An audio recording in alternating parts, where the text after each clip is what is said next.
buhay ay sa langit nakalaan upang kay Kristo pumisan. Hallelujah, Hallelujah, Hallelujah, Hallelujah.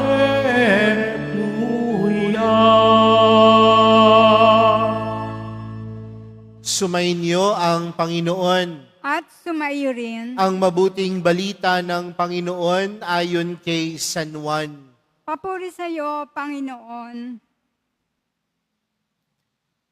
Noong panahong iyon, sinabi ng mga alagad kay Jesus, "Ngayon po'y tuwiran na ang inyong pangungusap sa amin at hindi na patalinghaga. Alam na naming batid ninyo ang lahat ng bagay at hindi na kailangang tanungin ninuman. Dahil dito, naniniwala kaming kayo'y mula sa Diyos."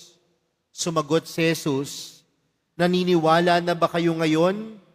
Darating ang oras at ngayon na nga na magkakawatak-watak kayo, magkakanya-kanyang lakad kayo at iiwan ninyo ako. Gayon may hindi ako nag-iisa sapagkat kasama ko ang Ama. Sinabi ko ito sa inyo upang kayo'y magkaroon ng kapayapaan sa pakikipag-isa sa akin. Meron kayong kapighatian dito sa sanlibutan, ngunit lakasan ninyo ang inyong loob na pagtagumpayan ko na ang sanlibutan." Mga kapatid, ang mabuting balita ng Panginoon. Pinupuri ka namin, Panginoong Hesukristo. Magsiupo muna po ang lahat. Magandang tanghali po sa inyong lahat. Pwede bang batiin ng katabi ng magandang tanghali? Mga kapatid, patuloy po ang ating pagninilay ngayon pong ikapitong linggo sa Pasko ng muling pagkabuhay. Kahapon po ang ating ipinagdiwang ay ang dakilang kapistahan ng pag-akyat ng Panginoon. Magandang mapagnilayan po mga kapatid na makita natin kung ano ang naging buhay ni Jesus dito sa lupa. At alam natin mga kapatid, nung si Jesus ay pinadala ng Diyos dito sa lupa, binigyan siya ng misyon ng kanyang Ama. At ano ang misyon na ginampanan ng Panginoon? Iligtas tayo sa ating mga pagkakasala. Tubusin tayo sa ating mga pagkakamali at pagkakasala. At si Jesus nagpakasakit at ipinako sa krus at muling nabuhay. Pero alam natin mga kapatid ang kwento, nung ginagampanan ng Panginoon ang kanyang misyon, madali po ba ito? Hindi. Mula pa lamang nung kanyang pagkabata, nandun na yung pag-uusig. Nung siya ay lumaki, marahil nandoon pa din ang pag-uusig. May mga taong kumukontra sa kanya. May mga taong hindi naniniwala sa kanya. Kahit nga, hanggang sa dulo ng kanyang buhay, yung mga taong tinuturing niyang kaibigan, yung mga taong tinuturing niyang malalapit sa kanya, ano ang ginawa sa kanya? Tinalikuran siya. Iniwan ang Panginoon.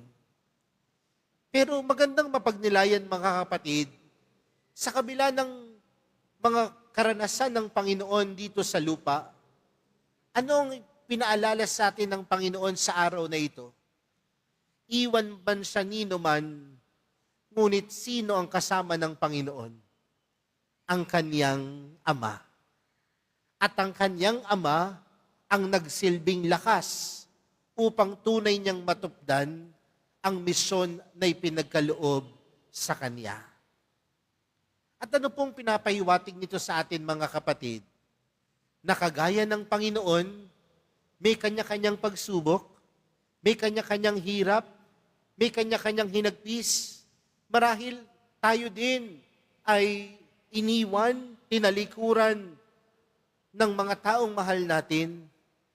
Pero merong isang Diyos na hindi tayo tatalikuran at patuloy tayong sasamahan.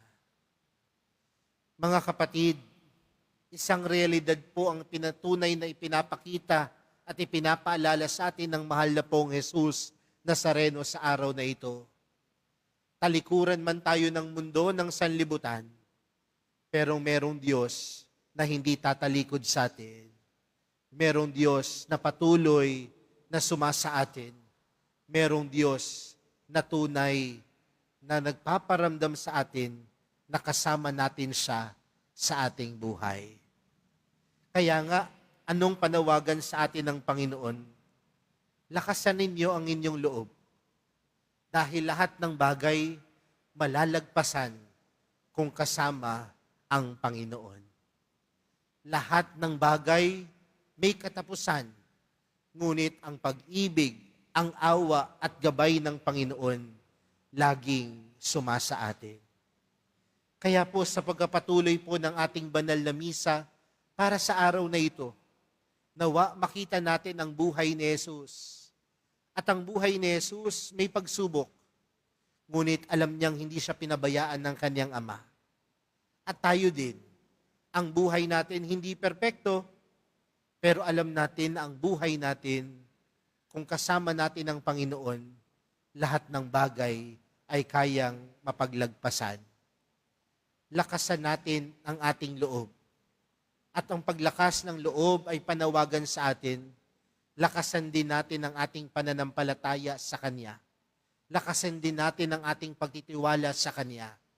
Dahil alam natin ang Diyos, ang mahal na pong Jesus Nazareno, hindi tayo pababayaan. Amen.